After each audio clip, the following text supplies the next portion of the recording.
So I just heard of a campaign to boycott South Africa and South African products in Africa. Listen, do it quick. One thing about South Africans that they do not appreciate is to be threatened with empty threats.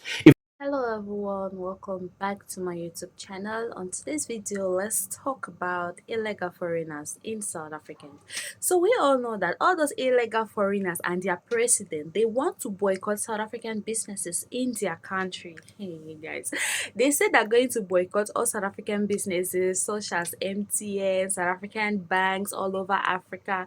So they were just waiting for this chance to take action against South Africa. But trust me, this is not going to touch South Africa in any way because all those businesses were apartheid business.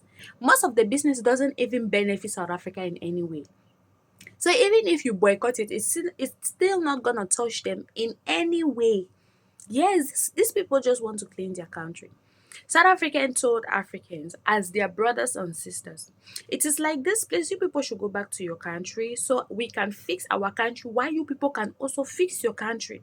So maybe one day we can also come to your country and visit you the same way people are flooding into our country. But guess what? Africans that South Africans are xenophobic. South Africans don't like their fellow blacks. South Africans don't like their fellow black. South Africans are this, South Africans are that. And who are those crying now?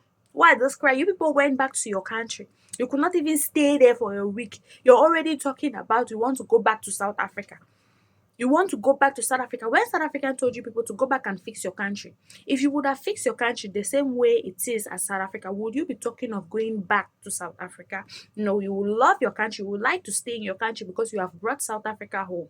Anyways, guys, I've said much in the introduction. If you haven't subscribed to this channel, please do it. Like, share, and subscribe while you listen to what our brother have to say about this. I really like this man so much because he knows how to give it to them back to back what they deserve.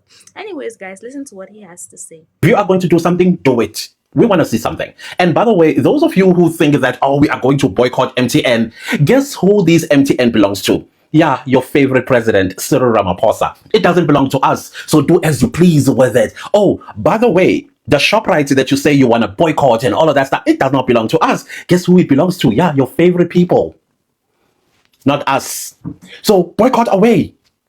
And if you think for 1 second that we are going to stop our campaign on restoring the good reputation of our country, our sovereignty, our safety, and the future of this country, of our children, because you all came to South Africa with nefarious ideas and plans, we are still pushing ahead.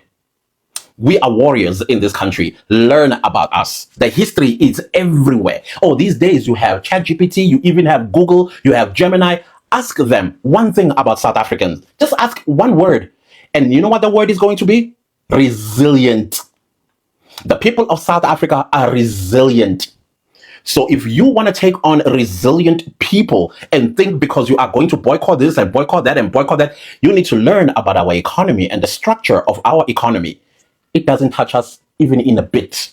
The people that you want to punish, you will not be punishing them. You'll be punishing your favorites. Yeah, the people that you are up in their buttholes where the sun don't shine. So don't threaten us. Do it. You are cowards. That's why you're making these threats on social media. The least that you can do when you wake up tomorrow morning is to not go support a South African product. I want to see something. And then South Africans, I am glad that you know yourselves. I mean, we do know ourselves. Every time when they throw the word illiterate, they say South Africans are illiterate.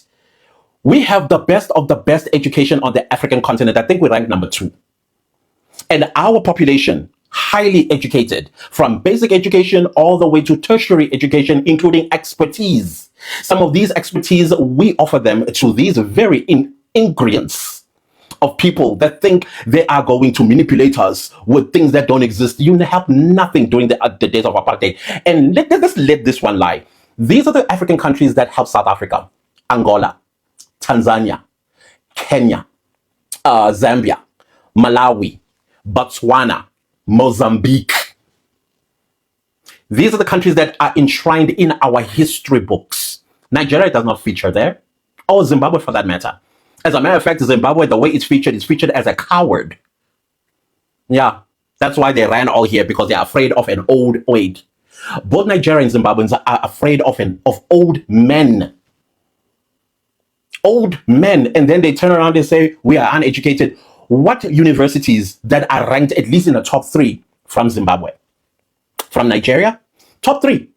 And I can tell you the top 3 positions is South Africa. The top 5, South Africa. That also includes the educated population on the African continent. We are in the top, well, let's say top 5, top 3, and top 2. Where's Nigeria? Where is Zimbabwe? The delusion that you guys live in is, it needs to be studied. It needs to be studied. Or on the other hand, how many kids drop out of school in Nigeria again? That's how much children drop out in Nigeria. And then you want to call us illiterate. Far from it. Far, far from it. All that you have to do to prove what you want to say, look it up first so that you don't make a complete fool of yourself. I see Americans are jumping on board and learning a lot about Nigeria, and they are disappointed in you guys. All big mouth, but little tingling dings. There's a dead body lying in Lagos for the past 24 hours. Where are your ambulance? Why everybody just keep passing it as if they don't see a dead body in the pavement of Lagos, in the city? Right across the road from the body is a police station. So guys, it's currently, what's the time? It's like 10, almost 10:30, it's 10:27. I got to work around 7:40 something. And this body is still lying on the road. This is like over 3 hours later. The emergency services I called 3 hours ago, someone called me back to ask me if I confirmed if it was an animal and not a human being. How the fuck would I mistake an animal and a human being? How? How do I not know the difference between an animal and a human being? And they said, fine, they're going to send somebody.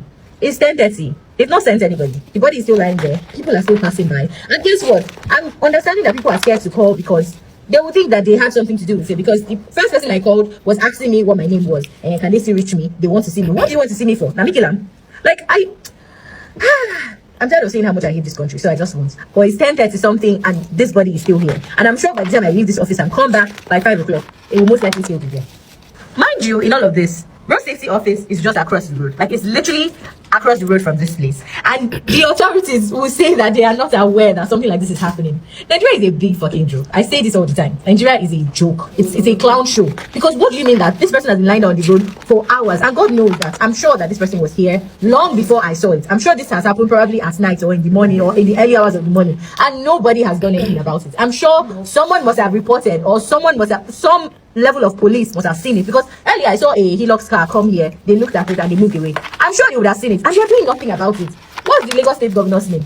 Wait till me that man's name. Sanwo-Olu, do something about your state, or do something. And y'all have systems in place? Come on. Anyways, let me go back to the threat. Boycott. Boycott. I want to see something. Please boycott. And I saw a lady in Ghana, and I know not all Ghanaians support her. She's calling for all South Africans to leave Ghana.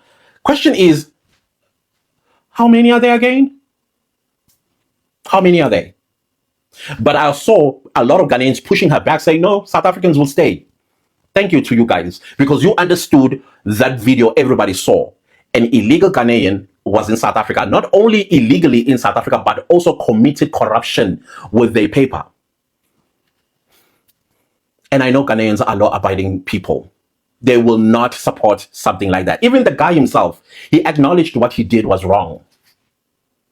Anyways, boycott away, please. MTN, whatever it is that we have there, doesn't belong to us.